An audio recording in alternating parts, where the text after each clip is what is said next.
and Department of Physics, RA College, Washim. So I would like to introduce the today's guest, that is Dr. R.R. Risodkar sir.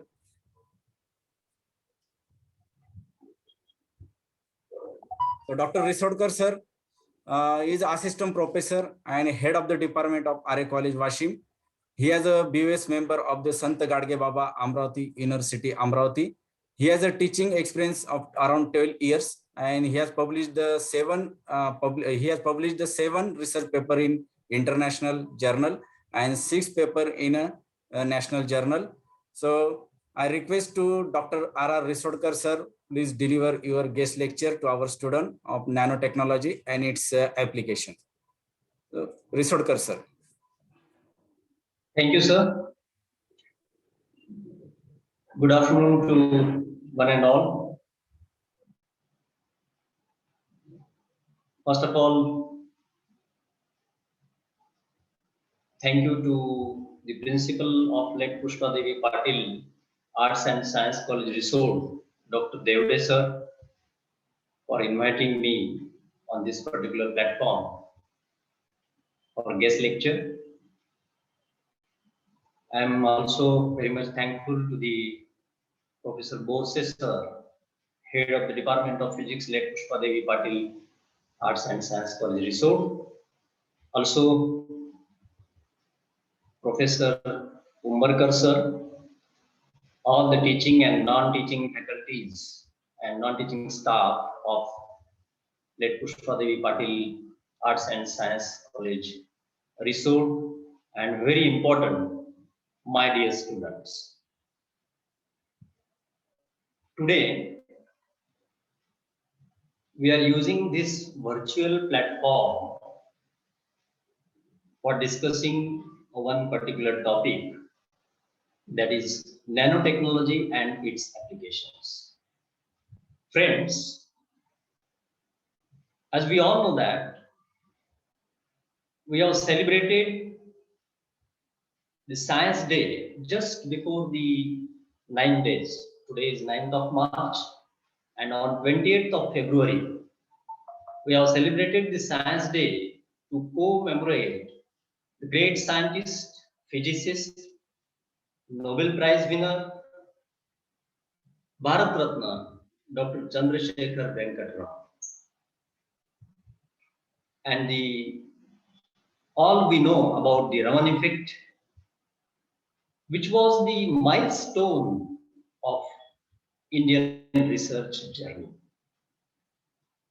And this Raman effect create a foundation of the near future technology. Okay, because as far as our syllabus is concerned, our university has also give us the particular topic which with we are studying the Raman effect, that is Stokes and anti-Stokes lines.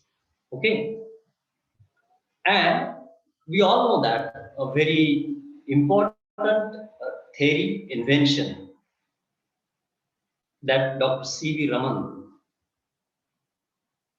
introduced to the whole world. At that moment in 1929, think about that particular period. And when the total world absolutely doesn't know some important properties, some phenomena that was not known to us. And at that moment, if you are saying that this is the particular theory, and because of that, the particular properties of light, we are observing this particular phenomenon, and we can introduce such particular technology for a particular application. So it is an invention. And at that moment, that Raman effect creates a history. It gives tremendous application that we are now using different technologies, spectroscopic techniques. Then Hello, Risodkar sir. Yes, please. Sir, could you adjust your camera properly, sir? Okay. Yes, sir. Yes, sir. Fine, sir. Yes, it is clear fine, now. Fine. Okay. My voice is coming properly, Borse sir? Yes, yes, come in. Thank you. So, important point regarding this Raman effect, we all know that the spectroscopic techniques we are utilizing for characterizing the particular material. Then it is also important to think in a different way. So the very small story we all know, I think, about the Raman effect, that Dr. C.V. Raman was going to attend one international conference to England, and while he is on the boat, he was enjoying the nature.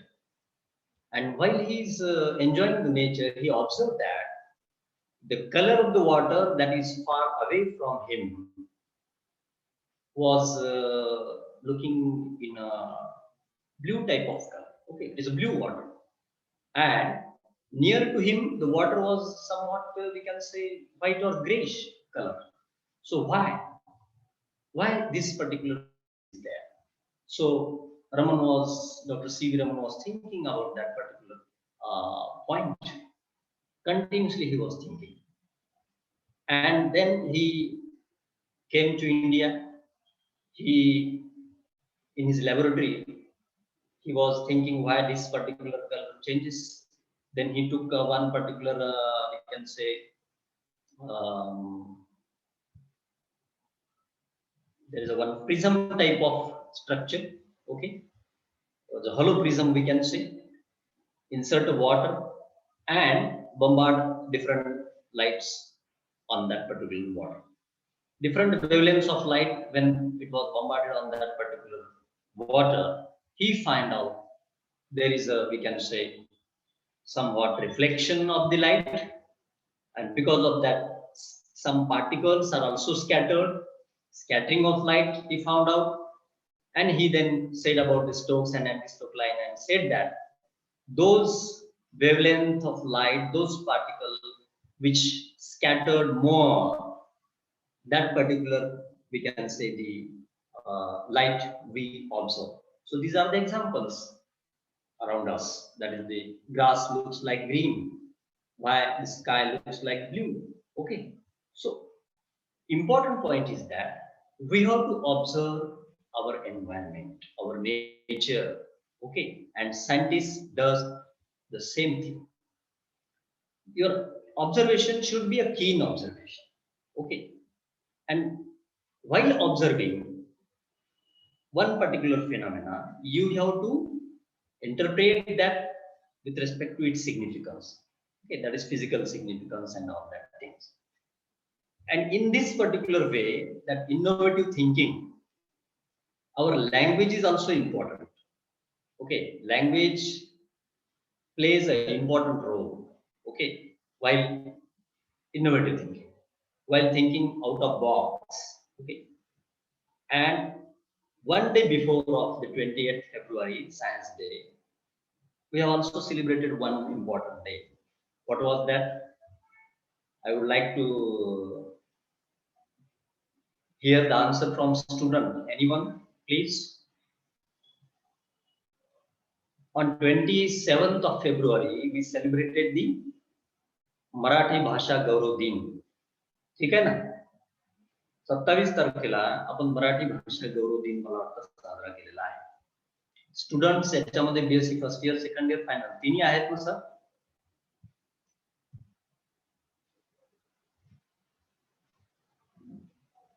तर माझा आवाज येतोय properly? हा येतोय sir, येतोय. हा, तर 27 तारखेला आपण मराठी भाषा गौरव दिन साजरा केला आणि त्यामध्ये माझं एक महत्वाचं माझं वैयक्तिक मत आहे आणि मला वाटतं बरेच जण त्यामध्ये सहमतही असतील की मानसशास्त्रीय दृष्ट्या आपल्याला एखाद्या गोष्टीची डेप्थ मध्ये जायचं असेल, कम्प्लीट त्याची स्टडी करायची असेल, किंवा एखादी गोष्ट लवकर जर आपल्याला समजून घ्यायची असेल तर मला वाटतं त्याची मातृभाषा ही त्या ठिकाणी खूप महत्वाचा त्या ठिकाणी एक अंश असते. Language creates important role. Okay, आणि म्हणून त्या ठिकाणी माझ्या विद्यार्थ्यांना हे नेहमी सांगणं असतं की don't bother about the English. Okay, बऱ्याच वेळेस हे आपण काय होतं की आपला एक न्यूनगंड असतो, मग आपण इंग्लिश बोलू शकत नाही, कम्युनिकेट करू शकत नाही आणि त्यामुळे आपलं जे काही एक थिंकिंग आहे आणि आपण कुठेतरी विचार मांडण्यासाठी घाबरतो. तर मला वाटतं थोडंसं आपण any language has its own potential. माझा विरोध नाहीये कुठल्याच लँग्वेजला.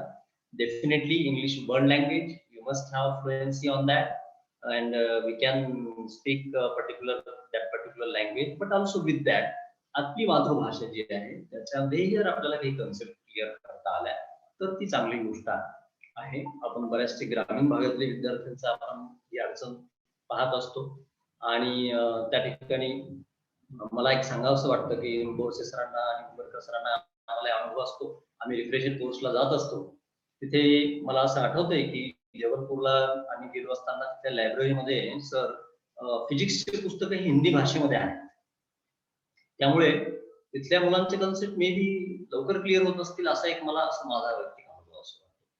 त्यामुळे आपण एक शेअरिंग जे करत असताना आपल्या मातृभाषेत आणि दोन्ही लँग्वेज मध्ये जर बोललो तर मला वाटतं तो टॉपिक जास्त क्लिअर होतो. तर we will use both type of language.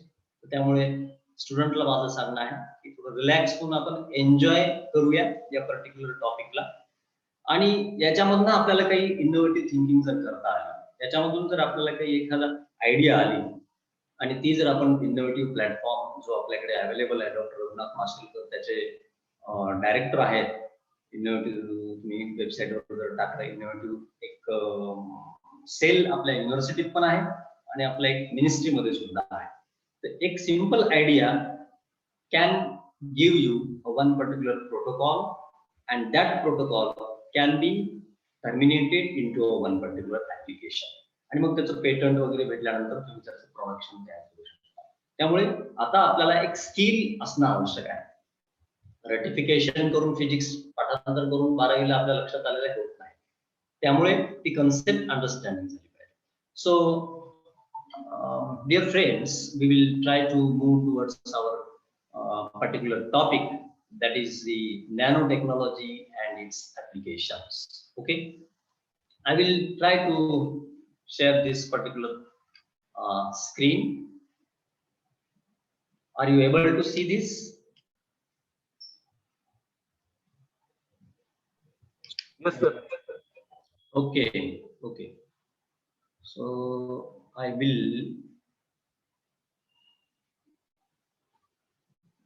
Okay.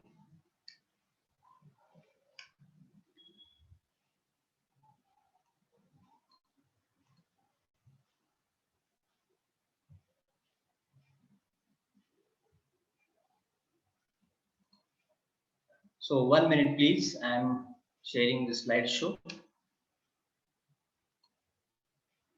So this is the. I think slideshow is not possible. One by one. Borse sir. बोला. Hello.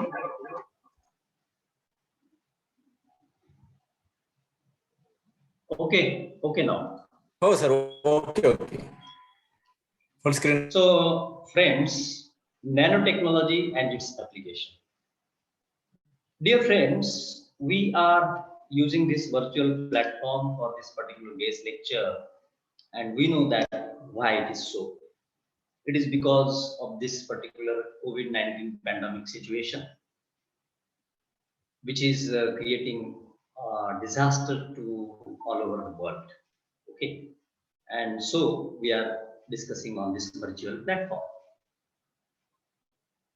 So now in near future, our research should be socially oriented, that should be helpful for our environment also, because as far as this particular blue planet Earth is concerned, we have to live with the environment.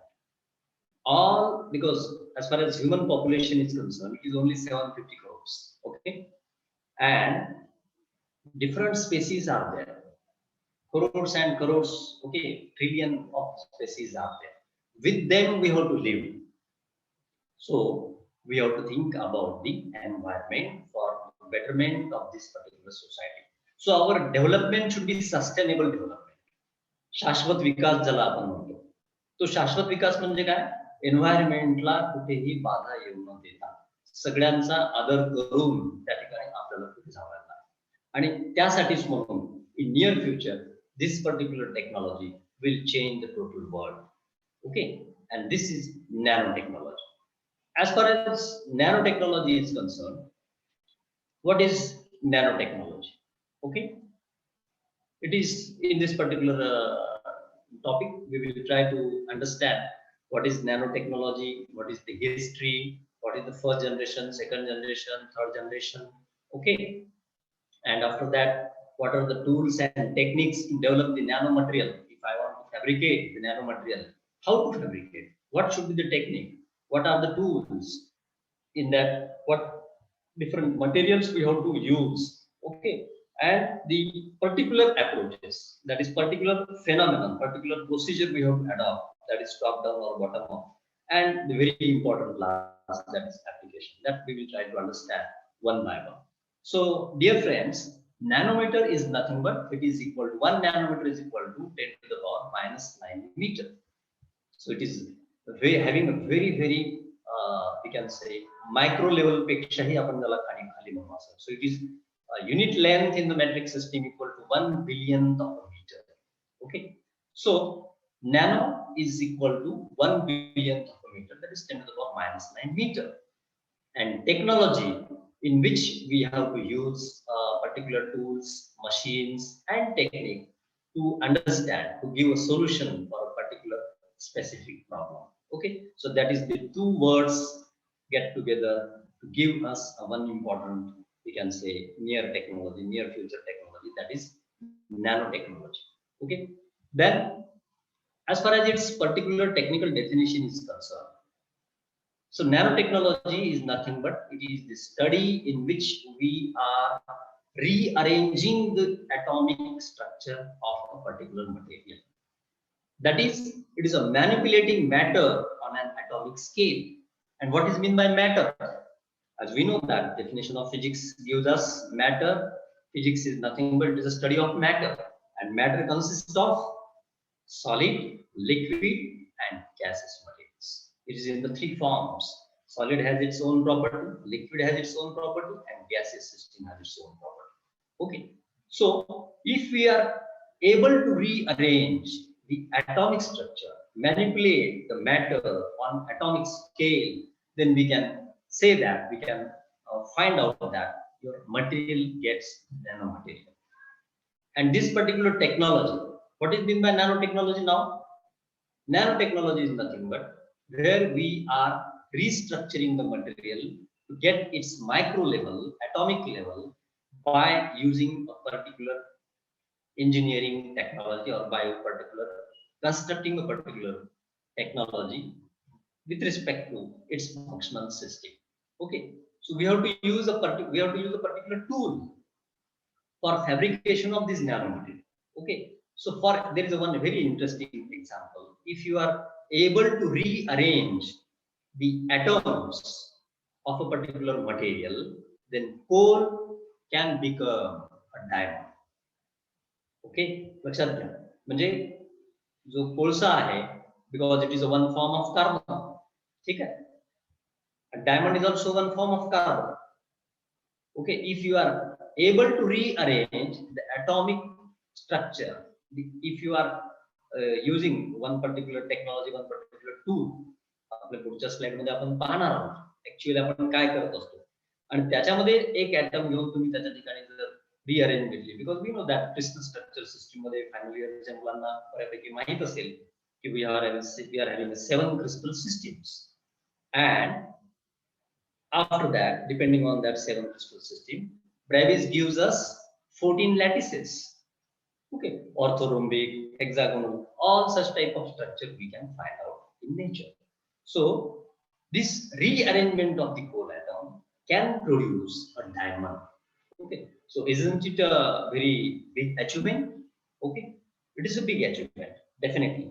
And for this, you can generate different type of, we can say, the materials to get a one particular different particular applications, we can say. Okay, so nanometer is nothing but it is a 1 billionth of meter, hardly we can say roughly the width of 3 or 4 atoms. And जर आपण एक comparison केलं आपण त्याचं, तर पुढे एक आपल्याला स्लाइड आहे त्याच्यामध्ये कंपॅरिझन आपण करू, आणखीन क्लिअर करू की नॅनो मीटर ऍक्च्युअली किती त्या ठिकाणी त्याची साईज जी आहे ती किती छोटी आहे. Okay, you will find out आपल्या जर ह्युमन हेअरच्या बाबतीत जर विचार केला तो सुद्धा 25,000 नॅनोमीटर वाईड आहे तुमच्या 1 नॅनोमीटरच्या compare. Okay, so this particular man, this great scientist, in 1959 he ever we can say the milestone of Feynman, and the particular scientist Dr. Richard Feynman, and his famous we can say statement is there that there is a plenty of room at the bottom. There is a plenty of room at the bottom. याचा अर्थ काय, आपण जेव्हा nano particle मध्ये एक particle आहे आणि त्याचा नॅनो पार्टिकल करत असतो, त्याचं डिस्पर्शन करतो, त्यावेळेस त्याचा सरफेस एरिया इन्क्रीज होत असतो. सरफेस एरिया इन्क्रीजेस, आणि मग सरफेस एरिया इन्क्रीज झाल्यामुळे काय होणार, number of atoms on the surface and all that things. Atom म्हणल्यानंतर आपल्याला माहिती आहे number of protons, neutrons, electronic configuration, all that changes. And suddenly you will find out that the same material when becomes a nanomaterial, you will get the drastic change in its physical property, its electrical property, ज्याला आपण conductivity मध्ये मोजतो. Room टेम्परेचरलाच conductivity ही खूप जास्त त्या ठिकाणी मिळेल. Generally आपण copper is a good conducting material metal मध्ये म्हणतो, परंतु जसं ग्राफेनच्या बाबतीमध्ये आहे, ओके, ग्राफेन हा जो मटेरियल आहे हा रूम टेम्परेचरलाच हायेस्ट कंडक्टिव्हिटी देणारा सध्याचा एकमेव मटेरियल आहे. You heard about that graphene, I think Nobel prize त्याला त्या ठिकाणी मिळालं होतं 3-4 वर्षापूर्वीच. ग्राफेन त्यांनी इन्व्हेंट केलं त्या सायंटिस्टला. It is having a very high flexibility, very high strength with very less weight. त्याचं वेट खूप कमी आहे, ठीक आहे. आणि म्हणून मग तिथे तुम्हाला लक्षात येईल की तिथे आपल्याला जेव्हा आपण नॅनो मटेरियल कडे जात असतो तर सरफेस एरिया वाढवल्यामुळे, त्याचं एक नेहमी एक्झाम्पल मी स्टुडंटला नेहमी देत असतो की आपली एक खडीसाखर तुम्ही बघितली असेल, मोठी खडीसाखर असते, त्याला तुम्ही छोटस फॉर्म मध्ये मशीन मध्ये एक पर्टिक्युलर शेप देता, रेक्टँग्युलर स्क्वेअर, त्याला आपण कल्पी खडीसाखर म्हणतो. त्याची चव बदलते, त्याचा थोडाफार रंग बदलतो, आणि ज्याला आपण आणखीन त्याला जर पेटी साखर केली, मिक्सर मधून ग्राइंड करून जर काढलं तर तुमच्या लक्षात येईल की कलर बिकम ब्राउनिश, बरोबर आहे. आणि हा कलर चेंज झाला याचा अर्थ optical properties of that material also change. So not only physical, electrical properties also changes, its chemical thermodynamic property also changes, its temperature handling capacity also changes, its optical property also changes. मला वाटतं Roman संस्कृतीमध्ये एक जार असतो, त्या ठिकाणी तुम्ही नेटवर search करू शकता, ते नॅनो टेक्नॉलॉजीचं एक हिस्ट्रीच्या बाबतीमध्ये एक मोठं एक्झाम्पल दिलं जातं. तसंच आपल्या इंडियन हिस्ट्रीमध्ये सुद्धा आहे की तसं तो एक जार आहे, ज्याला आपण फ्लॉवर पॉट म्हणतो. बाहेरून जर बघितलं त्याच्यावर लाईट पडला तर reddish colour, sorry reddish colour दिसतो, आणि आतून जर तुम्ही लाईट टाकला तर तुम्हाला ग्रीन कलर दिसतो. Why it is so? Because at that time they use the gold and silver. So every property, physical property, thermodynamic property, then its chemical property, then its electrical property, optical properties, everything drastically changes when the material becomes nanomaterial. आणि doctor Richard फिनमनने हेच त्या ठिकाणी सांगितलं होतं 1981 मध्ये. Scanning tunnelling microscopy जेव्हा invent झालेली आहे आणि त्याच्या मार्फत जेव्हा when it is possible to rearrange the atomic structure of carbon आणि मग C60 आपण तयार करू शकतो, त्याला आपण फ्युलरिन म्हणतो, त्याला बकीबॉल असं म्हटलं जातं. आणि 1985 मध्ये या स्कॅनिंग टनेलिंग मायक्रोस्कोपीच्या माध्यमातून खूप चांगल्या प्रकारे त्या ठिकाणी फ्युलरिन आणि नॅनो टेक्नॉलॉजीचा एक विस्तार झाला असं आपण म्हणायला हरकत नाही 1985 च्या नंतर. ओके, फ्युलरिन ज्याला बकीबॉल म्हणतो आपण, हे जर तुम्ही बघितलं असेल, मार्सवर आपण एक यान पाठवलं होतं आणि त्याला जे एक बग्गी होती, त्या बग्गीला जे व्हील्स होते, that wheels made up of fullerene C60. because it can handle the very high temperature, it can handle the all hurdles because strength is very high. Okay, अगदी स्टील पेक्षा जास्त त्याची स्ट्रेंथ असते. आणि हे एक महत्वाचा त्या ठिकाणी आपल्याला एक माइलस्टोन म्हणता येईल 1985 चा. Fluorine we can made this nano material by using scanning tunnelling microscopy. So this term was used, that is nanotechnology, in first, that is 1975, in one international conference by Norio Taniguchi, okay, Japanese scientist. आता इथे आपल्याला याच्यामध्ये दिसेल तुम्हाला या slide मध्ये की आपण एक तयार केलेलं आहे की मॅक्रो लेवल, मायक्रो लेवल आणि नॅनो लेवल.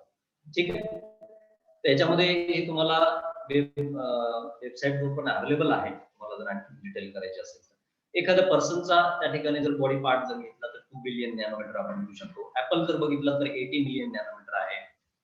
आंट जर त्या ठिकाणी तुम्ही बघितलं तर तुम्हाला त्या ठिकाणी त्याची साईज लक्षात येऊ शकते. 5 मिलियन नॅनोमीटर आहे. जे आपल्या डोळ्यांनी आपण जे पाहू शकतो जास्तीत जास्त तुमचा 10,000 नॅनोमीटर पर्यंत आपण स्मॉलेस्ट थिंग पाहू शकतो.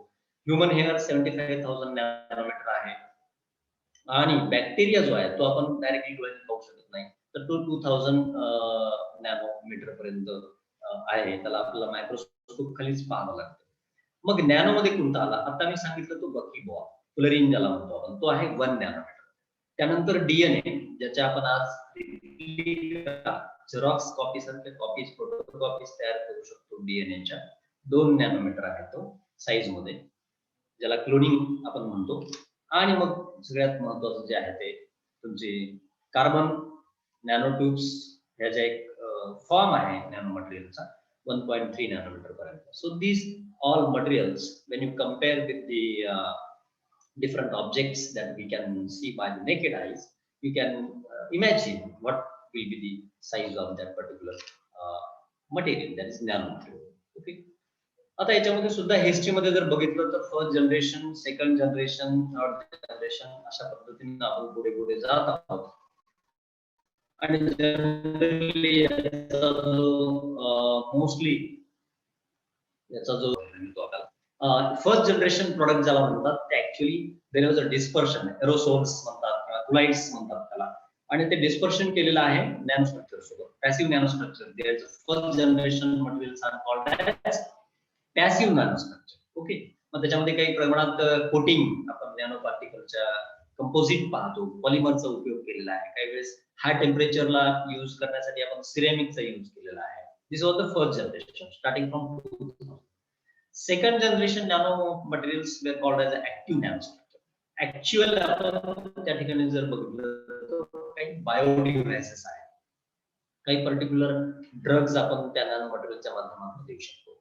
त्यामध्ये फिजिको केमिकल ऍक्टिव्हिटी जर घडून आणायची असेल तर तिथे आपण 3D ट्रान्झिस्टर्स कडे वळालो होतो, ऍम्प्लिफायर्स कडे. कारण त्यामुळे मग आपल्या कॉम्प्युटरचा साईज जो आहे तो हळूहळू कमी झालेला आहे. ओके, या 3D ट्रान्झिस्टर्स मुळे मोबाईलची आपली कॅपॅसिटी हळूहळू वाढत आहे. थर्ड जनरेशन मध्ये 2010 मध्ये जर बघितलं तर नॅनो सिस्टीम जे आपण तयार करू शकलो आहोत, रोबोटिक्स एक ज्याला म्हणू आपण, की येणाऱ्या याच्यामध्ये आर्टिफिशियल इंटेलिजन्सचा वापर करून काही रोबोटिक्स मटेरियल आपण करू शकतो. आणि हेवी इंडस्ट्रीमध्ये जिथे हाय टेम्परेचर मध्ये काम करायचं आहे तिथे आपण ह्युमन रिसोर्स न वापरता रोबोटिक्सचा वापर त्या ठिकाणी करू शकतो. Third system of nano system 2010 मध्ये ती त्या ठिकाणी त्याचं काम चांगल्या प्रकारे सुरू झालं. आणि 15 ते 20 आणि इथून पुढे चालू आहे ते मॉलिक्युलर नॅनो सिस्टीम्स कडे आपण जात आहोत. So we can design molecular devices by using the atomic design, and we can create such a very small, minute, we can say, pude apan pahanar nano robot, nano dot, okay, nano rod, and in near future, within this 10 year, we can find out a drastic change in all over, because your devices, because by using the artificial intelligence, your devices not only they become the smart devices, okay, so all the refrigerator वगैरे हे सगळे काय होतील, smart devices मध्ये convert होते. आणि artificial intelligence असल्यामुळे काय होणार आहे की पर्टिक्युलर समजा फॉर एक्झाम्पल तुमच्या रेफ्रिजरेटर मध्ये भाज्या संपलेल्या आहेत आणि हा मेसेज तुमच्या मोबाईलवर तुम्हाला येऊन जाईल की ऑफिस मधनं घरी येताना, कॉलेज मधनं घरी येताना भाज्या घेऊन या. फ्रीज मधलं जे काही तुमच्या त्या ठिकाणी स्टोरेज आहे ते संपत आलेलं आहे. अशा पद्धतीचे एक आर्टिफिशियल इंटेलिजन्स आणि नॅनो टेक्नॉलॉजीच्या माध्यमातून आपल्याला एक नवीन जग येणाऱ्या काळात आपल्या समोर असणार आहे. After that necessary tools and technology. आपण जेव्हा नॅनो मटेरियल फॅब्रिकेट करायचे आहेत आपल्याला, तर जनरली आपण कुठली टेक्निक वापरली पाहिजे. आता हे जे तुमच्या समोर दिसत आहे, this is the one very important spectroscopy technique, त्याला म्हणतो आपण ॲटॉमिक फोर्स मायक्रोस्कोपी. आणि हा ॲटॉमिक फोर्स मायक्रोस्कोप जो आहे, इथे जर तुम्ही बघितलं तर इथे तुम्हाला एक लेझर बीम दिसेल. ओके. आणि इथे तुम्हाला एक फोटो डिटेक्टर सुद्धा त्या ठिकाणी दिसेल. ओके. त्यानंतर तुमची जी निडल आहे, ही जी निडल आहे, ही निडल ऍक्च्युअली नॅनो मटेरियलची त्या ठिकाणी असते. आणि हा जो सॅम्पल आहे, मग या सॅम्पलवर ऍक्च्युअली तुम्ही काय करत असता, लेझर त्या ठिकाणी बीम बंबार्ड करता. आणि इथे ही जी एक नॅनो निडल तुम्हाला दिसते आहे, by using this nano needle you can take the particular atom, change the position of that atom. So ऑर्थोरोम्बिकचा आपण हेक्सागोनिक स्ट्रक्चर तयार करू शकतो. म्हणजे अशा पद्धतीने rearrangement of atom is possible. And once you are able to rearrange the atoms, then definitely you made the different crystal structure, and so that you can say that you have tailored one nanomaterial. So these are the important tools and technology in near future we have to use for tailoring one particular nanomaterial. That is atomic force microscopy. It gives a 3D image of an object. Okay, then that needle will attract the particular particle and moves that atom from its original position to make different structure. For example, nano transistors असतील, nano तुमचे त्या ठिकाणी integrated chips ज्याला म्हणतो, म्हणजे thousands of transistors हे connect असतात एकमेकांना. त्यानंतर दुसरी टेक्नॉलॉजी आहे scanning tunnelling microscopy. Okay, these are the probes also, and where this will observe and make different structure of nanoparticle.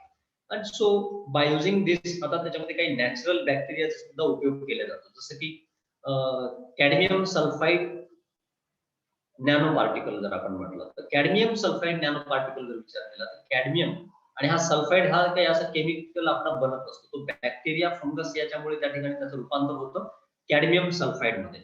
आणि याचा वापर कुठे केला जातो, पेंट मध्ये केला जातो. आणि जिथे मग तुमचं फंगस लागण्याची शक्यता आहे, जिथे काय म्हणू आपण त्याला की एक ह्युमिड वातावरण आहे, अशा ठिकाणी तुमचं फंगस वगैरे टाळण्यासाठी तिथे कॅडमियम सल्फाइडचा नॅनो मटेरियल असलेला नॅनो पेंट जर आपण त्या ठिकाणी यूज केला तर तुम्हाला त्या ठिकाणी फंगस हे तयार होणार नाही आणि चांगल्या पद्धतीने तो पेंट जास्त काळपर्यंत टिकेल. Okay, so this is a very important application. Actually, with this atomic force microscopy, scanning tunneling microscopy, different techniques are also there. त्याला नॅनो लिथोग्राफी असं म्हटलं जातं. मग त्याच्यामध्ये ऑप्टिकल लिथोग्राफी आहे, लेझर बीम वगैरे टाकल्या जातात. काही ठिकाणी एक्सरेचा यूज केला जातो, एक्सरे लिथोग्राफी आहे. Actually lithography is nothing but it is a particular technique where we are transferring one pattern of material into photosensitive material. Okay, general मटेरियलचा आपण फोटोसेन्सिटिव्ह मटेरियल मध्ये रूपांतर करणे, that is called as lithography, by exposing some radiation source. मग तो radiation source natural radiation असू शकतो किंवा आर्टिफिशियल रेडिएशन असू शकतो, लाईक लेझर. ओके, मग डीप पेन नॅनो लिथोग्राफी असतो, इलेक्ट्रॉन बीम लिथोग्राफी असतो. प्रत्येकाचे काही ऍडव्हान्टेजेस आहेत आणि त्याच्यामध्ये जास्त डिटेल सध्या तरी आपण जाणार नाही आहोत, पण वन बाय वन त्याच्यामध्ये टूल्स अँड टेक्नॉलॉजीच्या बाबतीत जर विचार केला तर तुमच्या लक्षात येईल की दोन इम्पॉर्टंट टूल्स अँड टेक्नॉलॉजी आहेत, ॲटॉमिक फोर्स मायक्रोस्कोपी आणि scanning tunnelling microscopy. Dear friends, these are the very interesting pictures we found in nature also. Okay, just in introduction of this particular topic, I said that we have to think about the environment. Okay, and scientists always get clues from the nature. हे काही कुठून दुसरीकडून आलेलं नाही, हे nature मध्ये available आहे. I have to apply the keen observation. ठीक आहे, आणि मग हे कीन ऑब्झर्वेशन करत असल्यानंतर आपल्या लक्षात येतं, सायंटिस्टच्याही काही गोष्टी लक्षात आलेल्या आहेत की जसं this is the one flower of lotus. You may find हा किती दिवस असला पाण्यात याचे पान त्या ठिकाणी डेड होत नाही, सडत नाही आपल्या भाषेमध्ये. ओके, त्याच्यावर फंगस होत नाही. कारण काय, तुम्ही जर इथे पाहिलं तिथे नॅनो हिप्स असतात असे, आणि हे नॅनो हिप्स काय करतात, एक असं स्ट्रक्चर तयार करतात की त्याच्यावर तुमचा वॉटर ड्रॉप हा त्या ठिकाणी असा आदर राहतो. ठीक आहे, आणि त्यामुळे तो गरम दूध निघून जातो, त्यामुळे तो पाणी जास्त थांबणार नाही. पाणी जास्त काळ थांबलं नाही की तो पान जे त्याची जी लाईफ आहे definitely it increases. This is the one best example. आणि दुसरी गोष्ट याच्यामध्ये महत्वाची आहे की जिथे जिथे अशा पद्धतीचे 3 केमिकल कॉम्बिनेशन होत असतात, ज्याला म्हणतो आपण addition of carbon, oxygen and nitrogen. Whenever there is an addition of carbon, oxygen, nitrogen, it is called as a self-joining method. By using this self-joining method in a particular atmosphere, we can also tailor the material like DNA, insulin proteins, supramolecular polymer, or even galaxy can also be formed. लक्षात घ्या, Galaxy सुद्धा आपण artificial तयार करू शकतो. म्हणजे अशा पद्धतीचं या ठिकाणी इतकं ट्रिमेंडस हे त्या ठिकाणी नॉलेज आपण देऊ शकलो आहोत. But always all these clues are having in nature, we have to increase our keen observation. This is another एक दुसरी शेअर स्क्रीन आपण करतोय. हे नेटवर अवेलेबल आहे, तुम्ही पाहू शकता अशा पद्धतीचे पिक्चर्स. पण एक गोष्ट लक्षात ठेवण्यासाठी, जसं आपण म्हणतो की तुमची पाल जी असते किंवा सरडा आहे, त्याचे जे पायांमध्ये जे आहे ते सुद्धा हिप्स असतात. आणि मग ते एअर गॅप आणि हिप्स अशा असल्यामुळे तिथे काय होत असतं, फ्रिक्शन राहण्यासाठी आणि तिथे एअर गॅप राहण्यासाठी ते काय होतं की अशी एक, ज्याला आपण चिटकण्याची जी प्रक्रिया होते ना, ती नॅनो हिप्समुळे त्या ठिकाणी पॉसिबल आहे. Colour combination, natural colour combination याच्या इतकं तर आपण कुठेच ऑब्झर्व करू शकत नाही. मोरपंख एकदम युनिक कलर कॉम्बिनेशन आपण पाहू शकतो. This is the butterfly, very unique combination, different colors you may also observe in nature, and you enjoyed all this natural color combination. Okay, nowadays we can also artificially the such color combination can be possible. Okay, so we are just talking about the we can say the different application. त्याच्या आधी आपल्याला जर लक्षात घेतलं की एक त्याचा procedure जर विचारात घेतली, तर carbon nanotube having a very important role. It is a cylindrical tube. त्याच्या वॉल ज्या आहेत ह्या कार्बनच्या आहेत आणि फक्त 1 किंवा 2 ऍटमच्या थिकनेस जेवढा असेल तेवढंच त्याचाही त्या कार्बन नॅनोट्यूबचा त्या ठिकाणी थिकनेस असतो, which is also called as a graphene. It is a long hollow structure having length to diameter ratio of up to 132 crores as to 1. This is a very important point. आणि मग याच्या जर properties जर बघितल्या तर याची strain to weight ratio खूप highest आहे. याच्यासाठी लाईट वेट स्पेस क्राफ्ट, आपले जे सुपरसॉनिक एरोप्लेन आपल्याला तयार करायचे आहेत, ध्वनीच्या वेगाने जाणारे एरोप्लेन्स तयार करायचे आहेत, मग ते कमीत कमी वजनाचे असले पाहिजे.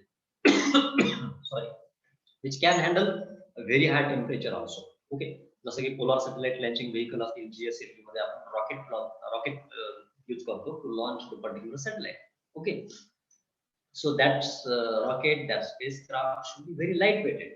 Okay, along with that very tough. Okay, very high temperature handling capacity. So this is the, we can say, important properties of the nano tube. As well as cancer treatment मध्ये जिथे आपण पुढे पाहणार आहोत, नॅनो रोबोट्स, नॅनो बॉट्स, जिथे easily होणाऱ्या penetrate होणाऱ्या membrane, जसं की सेल वॉलच्या आहेत, त्याच्यातनं आपण आपला ड्रग ट्रान्सफर करू शकू, अशा पद्धतीचं सुद्धा त्या ठिकाणी कॅन्सर ट्रीटमेंट मध्ये आपण कार्बन नॅनोट्यूब वापरत असतो.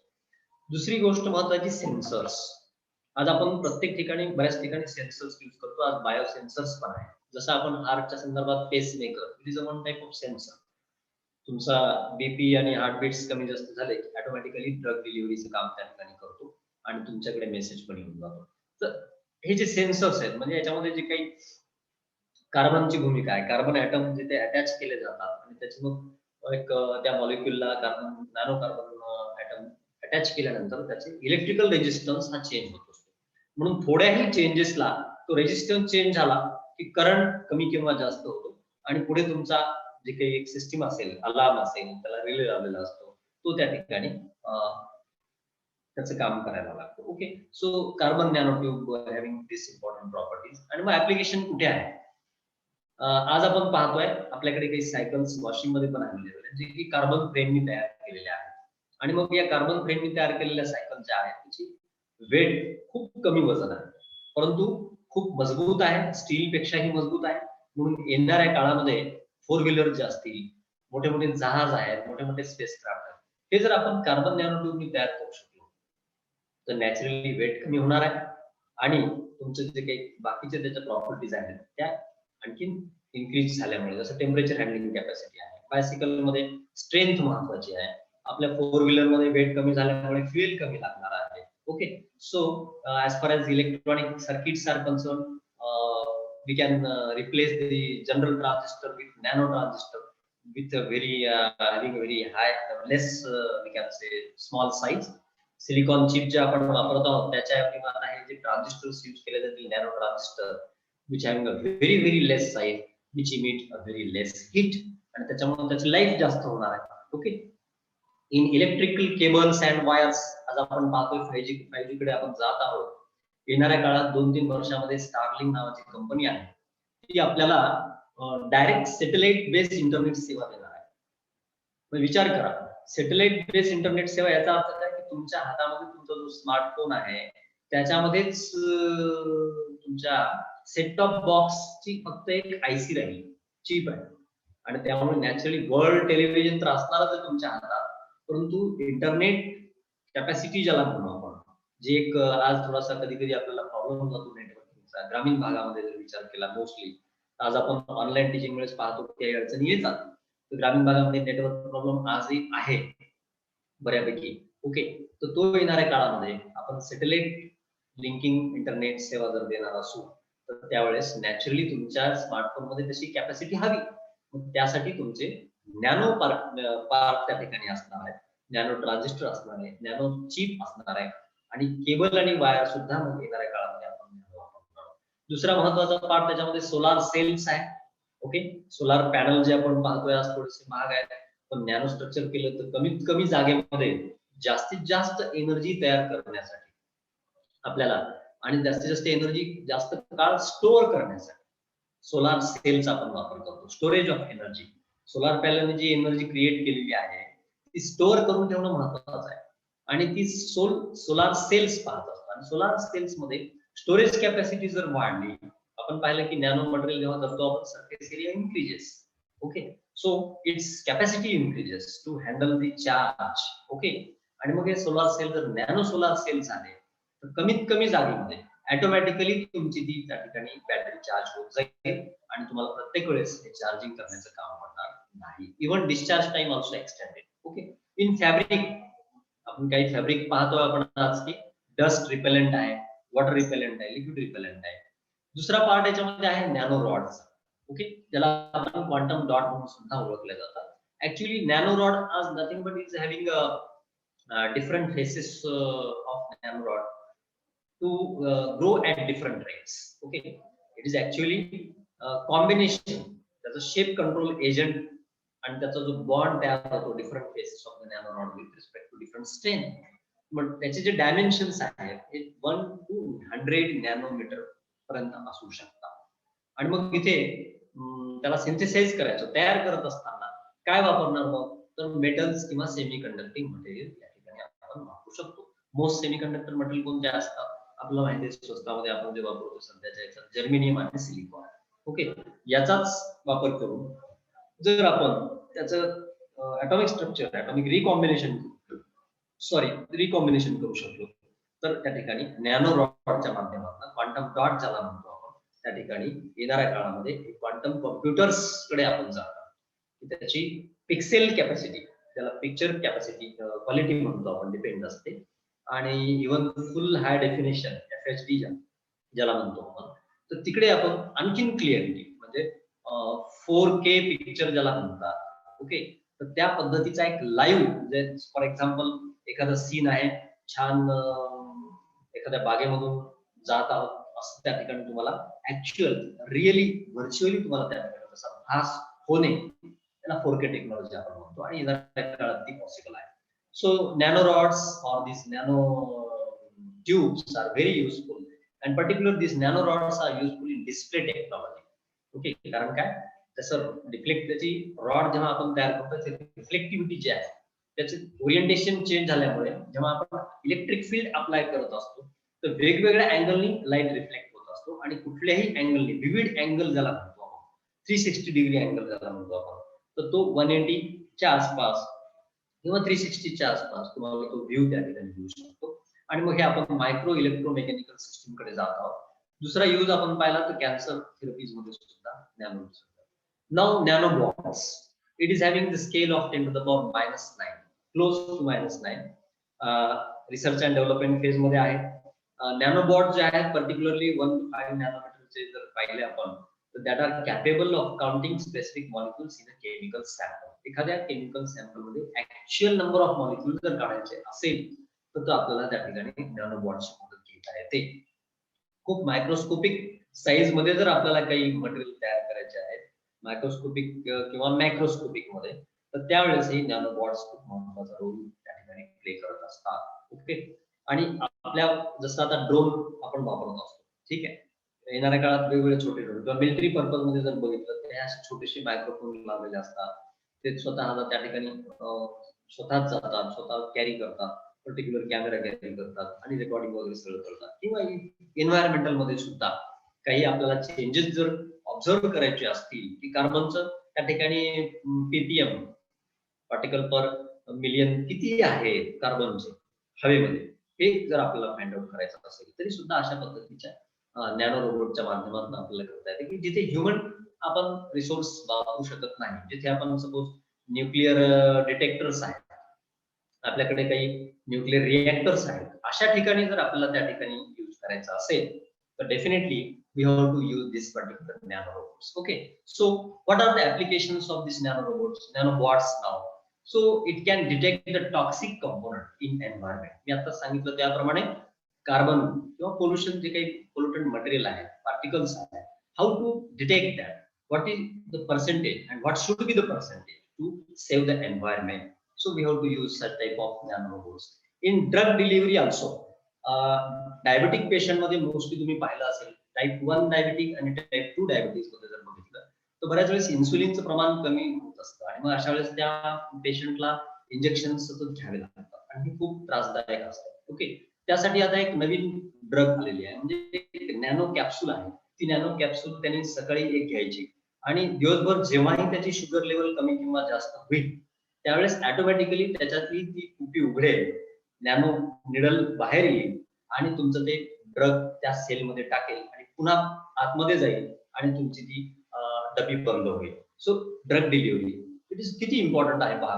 म्हणजे त्या डायबेटिक पेशंटला ही जी नॅनो कॅप्सूल आहे ज्याच्यामध्ये ड्रग आपण टाकलेला आहे, नॅनो निडल आहे आणि कुठेही त्याला इंजेक्शन वरून बाहेरून घेण्याची गरज नाही. Okay, so it is a very important application of this नॅनोबॉट्स.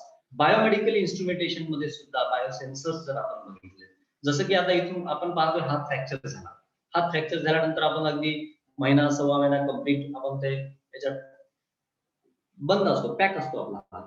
तर येणाऱ्या काळामध्ये जर कुठे काही तुमचं फ्रॅक्चर झालेलं आहे, काही त्या ठिकाणी हेअर फ्रॅक्चर असतं, तर अशा वेळेस टेंडम असतो आपल्या इथे, अशा याच्यात जर फ्रॅक्चर झालं किंवा काही प्रॉब्लेम झाला तर अशा वेळेस जखम झाली तर तिथे तुम्हाला बायोसेन्सर्स किंवा बायो मटेरियल्सचे जे काही एक प्लास्टर झाला म्हणून आपण इंटरनली सुद्धा आणि एक्सटर्नली सुद्धा किंवा इंटरनली इंजेक्ट करून टाकू शकतो आणि काही दिवसानंतर ऑटोमॅटिकली केमिकल कॉम्पोजिशन होऊन अगदी एक 8-10-15 दिवसामध्ये तो पूर्ण आपल्या आत तो त्या ठिकाणी विरघळून जाईल. ओके, म्हणजे बाहेरून कुठेही प्लास्टर नाही, आतल्या आत तुमची ती थेरपी काम करत असेल. Okay, so these are the nanobots. Now very important point is that what should be the approach in nano technology. Actually आपण नॅनो मटेरियल तयार करतो म्हणजे त्यावेळेस आपण काय करत असतो, तर it is nothing but it is the chemical assembling. Okay, it is the chemical assembling. त्याच्यामध्ये दोन अप्रोच यूज केल्या जातात, एक आहे बॉटम अप अप्रोच आणि दुसरा आहे top down approach. Okay, so bottom up approach with respect to the different materials or devices which are constructed from molecular components of their own. Okay, लक्षात घ्या, म्हणजे बॉटम त्याच्यामध्ये जे आहे आतमध्ये त्या पर्टिक्युलर डिव्हाइस मध्ये त्या पर्टिक्युलर मटेरियल मध्ये त्याचाच वापर करून आपण त्या ठिकाणी केमिकल रिअरेंजमेंट, केमिकल कॉम्बिनेशनच्या माध्यमातून ॲटॉमिक रिअरेंजमेंट आपण करू शकतो आणि त्याच्या मधूनच आपण एक नवीन त्या ठिकाणी मटेरियल तयार करत असतो. त्याला म्हणतात बॉटम अप अप्रोच, खालून तळापासून वरपर्यंत येणे. ओके, आहे तेच त्याच्यातल्याच गोष्टी वापरून रिअरेंजमेंट करणे आणि आपण अशा पद्धतीचे मटेरियल आणि डिव्हाइसेस तयार करू शकतो. So it is a chemical assembling of themselves by recognizing the molecules of their own breed. Okay, जसं की आता इथे या ठिकाणी काही नॅनोलिथोग्राफी वगैरे आपण त्या ठिकाणी टेक्निक पाहत असतो. मॉलिक्युलर सेल्फ असेंबली ज्याला म्हणतो आपण, की जसं आपण आपल्या स्टेम सेल्स असतात आणि स्टेम सेलच्या माध्यमातून तुम्ही जर कुठलाही एक पार्ट ऑफ द बॉडी आपण त्याला म्हणतो, येणाऱ्या काळामध्ये अजून त्याला परमिशन मिळालेली नाही वर्ल्ड हेल्थ ऑर्गनायझेशन थ्रू, की सपोज कानाचा प्रॉब्लेम झालाय, नाकाचा प्रॉब्लेम झालाय, तर येणाऱ्या काळामध्ये स्टेम सेलच्या माध्यमातून आर्टिफिशियल त्या पर्टिक्युलर व्यक्तीला सूट होईल या पद्धतीचं कान, नाक, different body parts will be available. Okay, so it is a very interesting part. Okay, परंतु अद्यापर्यंत परमिशन मिळालेली नाही, बिकॉज ह्युमन चॅलेंजेस त्या ठिकाणी असणार आहेत, वेगवेगळे चॅलेंजेस. कारण चुकीच्या व्यक्तीच्या हातात जर ही टेक्नॉलॉजी जर सापडली तर याचे अनेक दुष्परिणामही होऊ शकतात.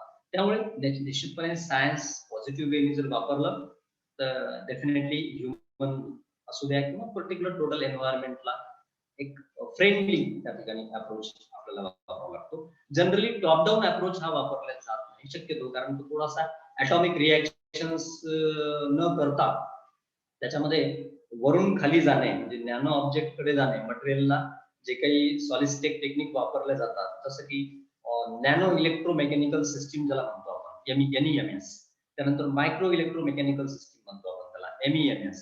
तर हे प्रॅक्टिकली शक्य होणार आहे जेव्हा सेमीकंडक्टर डिव्हाइसेस जे आहेत त्यांची जी फॅब्रिकेशन टेक्नॉलॉजी आहे, जसं की आपण म्हणतो की तुमचा जर्मेनियम असेल, सिलिकॉन असेल, हे नॅनो मटेरियल जेव्हा बनतील त्यावेळेस आपण या सॉलिस्टिक टेक्निककडे जाऊ. थोडीशी ही महागडी सध्याच्या काळात असल्या कारणानं टॉप डाऊन अप्रोच न वापरता सध्या आपण बॉटम टू टॉप अप्रोच वापरतो. आहे त्या मटेरियल मध्येच चेंज करून आपण नॅनो मटेरियलकडे जात असतो. ओके, सो कुठले मटेरियल जनरली वापरले जातात मग, तर तुम्ही पहा झिंक ऑक्साईड जनरली याच्यात वापरला जातो. Because why? Because zinc oxide is a dirt repellent, it is a hydrophobic in nature and we can say it is a stain resistance also. म्हणून आपण पाहतो येणाऱ्या काळामध्ये तुमचं पेंट असेल, ओके, इव्हन तुमचे ग्लासेस असतील, याच्यामध्ये अल्युमिनियम सिलिकेट पण बऱ्यापैकी वापरला जातो. ओके, कशामुळे? हायड्रोफोबिक नेचर, म्हणजे single water drop cannot stay there. Okay, एखाद्या धुळीचा कण सुद्धा तिथे त्या ठिकाणी थांबणार नाही. म्हणजे अशा पद्धतीचं मटेरियल, अशा पद्धतीचे ग्लास येणाऱ्या काळामध्ये तुमच्या विंडोला वापरल्या जातील, तुमच्या फोर व्हीलरला वापरल्या जातील. एकही धुळीचा कण तिथे बसणार नाही आणि तिथे वॉटर पार्टिकल थांबणार नाही, त्यामुळे नॅचरली त्याचं लाईफ वाढणार. ओके, तर याच्यामध्ये सिल्वर आयन हिलिंग प्रॉपर्टीसाठी सिल्वर आयन वापरतो. जसं आपण पाहतो सध्याच्या याच्यामध्ये वेगवेगळ्या ऍडव्हर्टाईज मध्ये आपण पाहतो की ओमिनी जेल असेल, ओके, जिथे आपल्याला फ्रॅक्चर किंवा थोडाफार मुका मारला गेला आहे अशा वेळेस, otherwise also in particular Iodex ज्याला म्हणतो आपण, तो हिलिंग पार्ट जो आहे तिथे पर्टिक्युलर त्याला पार्टला, बॉडी पार्टला हिलिंग करायचं असेल आपल्याला, सिल्वर आयन वापरलं जातं. गोल्ड आयन सुद्धा चीप फॅब्रिकेशन किंवा ड्रग डिलिव्हरी सिस्टीम मध्ये वापरले जातात.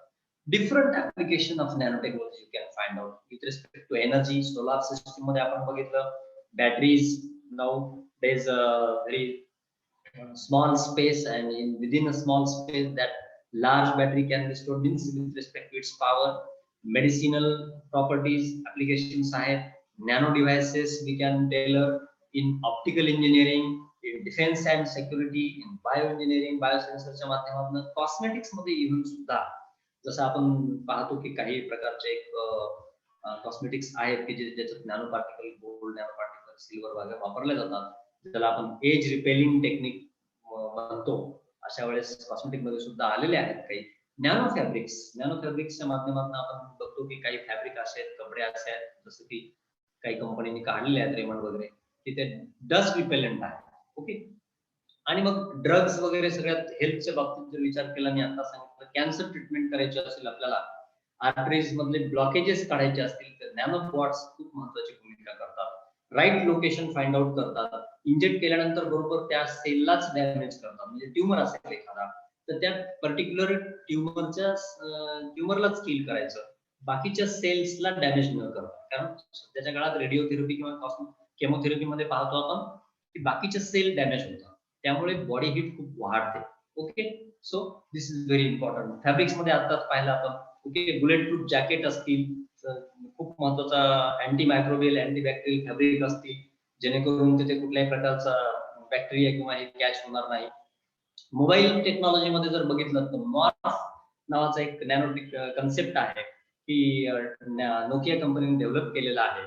That will give super hydrophobic extremely dirt repellent त्या ठिकाणी तुम्हाला मिळेल. ओके, नॅनो वायर ग्रास ज्याला म्हणतो आपण, तो त्या मोबाईलच्या आसपास असेल की जो स्वतः चार्जिंग स्वतः करून घेईल अवेलेबल लाईटचा सोर्सचा वापर करून. ओके, म्हणजे चार्जिंग वेगळी करायची गरज पडणार नाही. ओके, स्ट्रेचिंग वगैरे होऊ देणार नाही.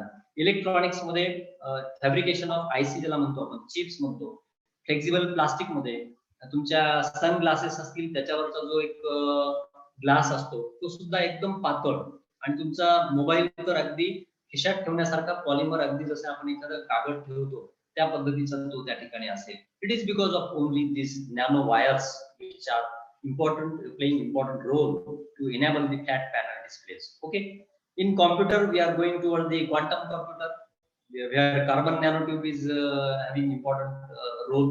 Okay, nanodots, all these we can say nanomaterial will change, drastic change. The synthetic bone बद्दल सांगितलं आता की ऑटोमॅटिक त्याच्यात कॅल्शियम फॉस्फेट मॉलिक्युलर लेवलला हे जनरेट होईल, आणि सिंथेटिक बोन तुमचा कुठलाही हाड तुटला असेल, फ्रॅक्चर असेल, तर ऑटोमॅटिकली जुळून येईल. सिल्वर नॅनो क्रिस्टल आहे जे की बँडेजच्या जागी तिथे किल बॅक्टेरिया आणि प्रिव्हेंट इन्फेक्शन वगैरे करते. एरोजेल्स आपल्याला माहिती आहे, सॉलिड स्पेसक्राफ्टला जेव्हा आपण पाठवतो तेव्हा त्याला वजन कमी करण्यासाठी एरोजेल्स वापरले जातात, आणि तिथे आपल्याला स्पेस सूट मध्ये सुद्धा त्याचा एरोजेल्स वापर केला जातो, कारण त्याचं वेट कमी करायचं आहे आपल्याला, आणि इन्सुलेटिंग प्रॉपर्टी सुद्धा आहे, हाय टेम्परेचर मेंटेन सुद्धा करू शकतो.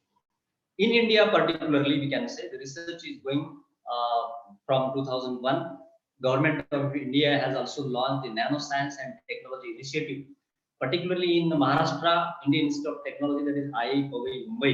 It is the premier organization in this field of nanotechnology, and basic research, infrastructure development, also the development of nanotechnology and their application, and also the human resource development. All this work is going on this particular institution. In near future, lighter, stronger and programmable material which will require a very less energy to produce the conventional material. मी आता सांगितलं की space vehicle असतील, supersonic ध्वनीच्या वेगाने जाणारे जर aircraft तयार करायचे असतील आपल्याला, so to planet we can say the communication is possible nowadays. But ज्याला आपण म्हणतो की tourism, planet to planet tourism will also be possible in near future by using such a very light space vehicles which will use the nanotechnology.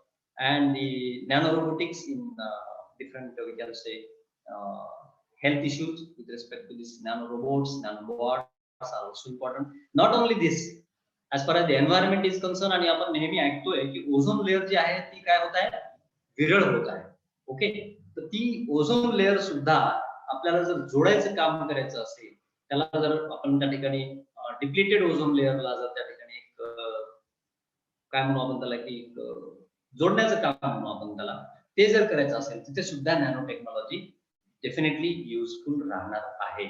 Diabetic पेशंटच्या बाबतीत मी सांगितलं, nano सर्जरीच्या बाबतीत सांगितलं. But महत्वाचा पार्ट आहे प्रत्येक सायंटिफिक वी कॅन से टेक्नॉलॉजीला plus positive point आणि निगेटिव्ह पॉईंट असतात. डेफिनेटली याच्यामध्ये नॅनो पार्टिकल इंजेक्ट करत असताना बॉडीमध्ये सेल डॅमेज होण्याची शक्यता असते. डायजेस्टिव्ह सिस्टीम मध्ये गेल्यानंतर फ्री रॅडिकल तयार होतात, किंवा ब्लड आणि ब्रेन बॅरियर जो आहे, ब्रेन ब्लड बॅरियर क्रॉस करण्याचं काम ब्लड स्ट्रीम मधून नॅनो पार्टिकल करू शकतात जर त्याचा ओव्हरडोस झाला किंवा पर्टिक्युलर मेथडने दिल्या नाही गेलं तर. आणि सगळ्यात महत्वाचं डेंजरस ज्याला म्हणतो नॅनो बॉम्ब, जसं की it can contain engineer multiplying deadly viruses that can continue to wipe out community, country or even civilization. आज आपण पाहतोय COVID-19 वेगवेगळे स्टेन त्याचे येत आहेत, शंका आहे त्या बाबतीत आता बऱ्यापैकी रिसर्च चालू आहे. पण हा व्हायरस आज आपल्या मानवी त्या ठिकाणी संस्कृतीला अतिशय घातक अशा पद्धतीचा हा ठरू पाहत आहे. पण याला उत्तर टेक्नॉलॉजीच त्या ठिकाणी देणार.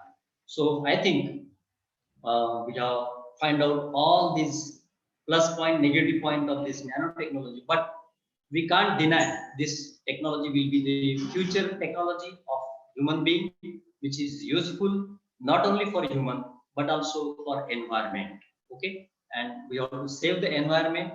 By saving the environment, we have to create such technology, and it is, we can say, important point. म्हणून मी मागे सांगितलं आता की स्टुडंट लाईफ मध्ये रीड, रिहर्सल अँड रिकॉल याच्या सोबत आपल्याला कीन ऑब्झर्वेशन महत्वाचं आहे. And 3 W's and 1 H is also important. Why, when, where, and how. So these 3 W's and 1 H, if we keep in our mind, students, because whenever we are talking about this student, in every life, we can say we are student. प्रत्येक जण या ठिकाणी विद्यार्थी शेवटपर्यंत असतो, काही ना काही शिकायला मिळत असतं. आज आपण या माध्यमातून मला तुमच्याशी बोलायला मिळालं, या विषयावर बोलण्यासाठी त्या ठिकाणी संधी दिली. मी प्राचार्य doctor Devade sir, late Pushpadevi Patil arts and science college Risod, then the organizing committee, HOD doctor Borse sir, doctor Umbarkar sir. I am very much thankful, and the next big thing is really very small. That is, thank you very much once again. Thank you, Resodkar sir, for giving for your valuable guidance or valuable speech regarding the nanotechnology and its applications. So it has very wide research area in the futures. So our principal sir, Dr. J.B. Devade sir, has been joined in this guest lecture. So students, I welcome to our principal sir. And student, if the student have some questions, so they can raise the hand in a chat box. Yes, yes. विद्यार्थ्यांना जर काही question असेल तर ते chat box मध्ये hand rise करू शकतात. म्हणजे हा चॅट बॉक्स मध्ये टाइप पण करता येऊ शकते त्यांना.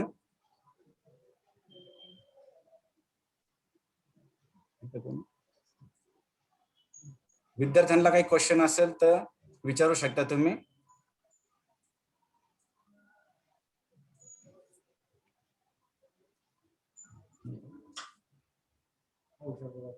Okay. Yes. So I request to our principal, Dr. J.B. Devade sir, for a presidential speech. So, Devade sir.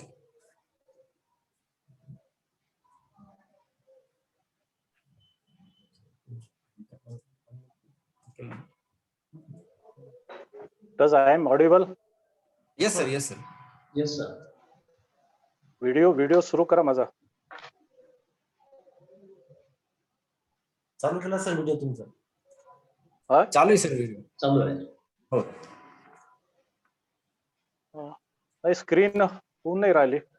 स्क्रीनवर आम्हाला दिसत आहे सर. हो दिसतंय सर, आम्हाला दिसतंय सर. मला तर फक्त नुसतं थँक्यू दिसतंय त्याच्यामध्ये स्क्रीनला. स्क्रीन शेअरिंग आहे. हा स्क्रीन शेअरिंग. त्यामुळे त्याला मी काढतो. स्टॉप शेअर म्हणतो मी. Okay sir. हा yes yes. Good afternoon to each and all. Today, our Department of Physics has organized this lecture, nanotechnology and its application. And Dr. Rishodkar from RA College, Washim, has nicely delivered a lecture on nanotechnology.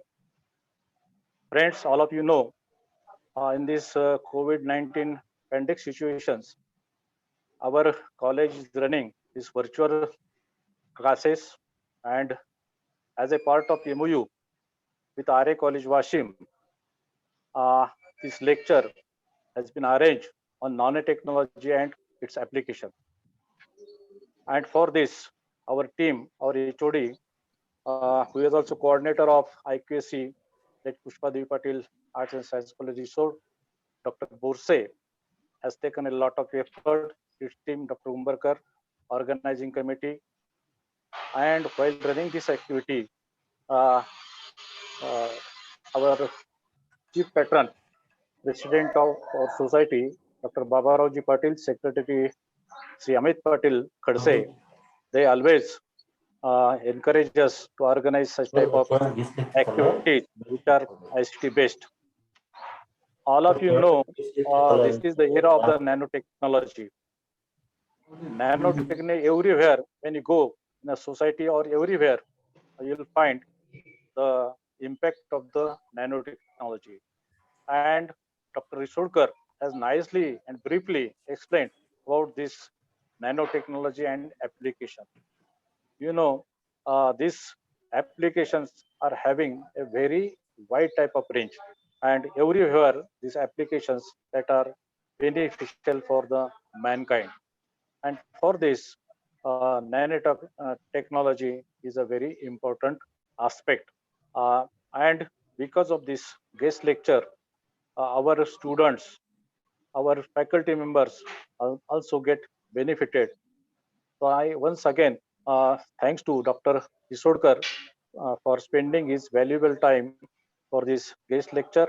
I also thanks to principal of the RA College Wasim for giving him an opportunity to interact with us. Once again, I thanks to all the organizing committee members, our management, and the participants who joined this guest lecture. Thank you once again. Thank you, sir. Thank you, sir. So I request to Professor N.D. Umbarkar, sir, for a vote of thanks.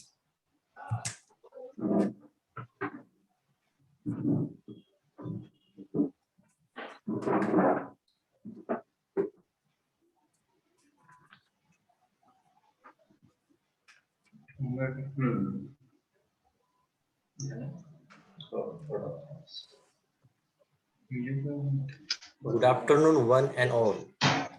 It gives me an immense pleasure for this event. To all dignitaries assembled here on the platform, we take this golden opportunity to thank the respected chief guest, Dr. R.R. Rishodkar, for delivering wonderful lecture on the topic of nanotechnology and its application in his busy schedule. Thank you, sir. I extend my gratitude to the respected principal, Dr. G.P. Devde, for encouraging and motivating us to achieve many endeavors. Thank you, sir. It's my pleasure to thank the head of the department, Professor J.A. Borse, for organizing such a valuable guest lecture for our student. Thank you, sir.